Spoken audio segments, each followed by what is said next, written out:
2 வாழைக்காய்க்கு தேவையான பொருள்: வாழைக்காய் கோலா உருண்டை, 15 புல் சின்ன வெங்காயம், கொஞ்சோண்டு பூண்டு, இஞ்சி, கசகசா 2 ஸ்பூன் பொட்டுக்கலை,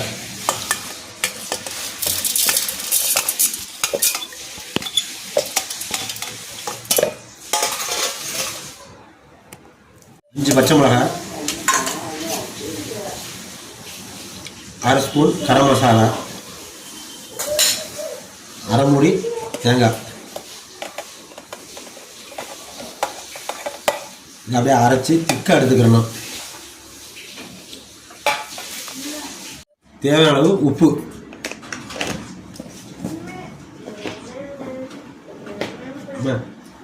வாழைக்காய் நல்லா இது மாதிரி நல்லா நசுக்கி விட்டுக்கிறணும். இந்த மாதிரி நல்லா திக்காக அரைச்சிக்கிறணும். ஒன்று ஊற்றிக்கணும். இப்போ வாழைக்காயை வந்து நல்லா குழைய வச்சிடணும்.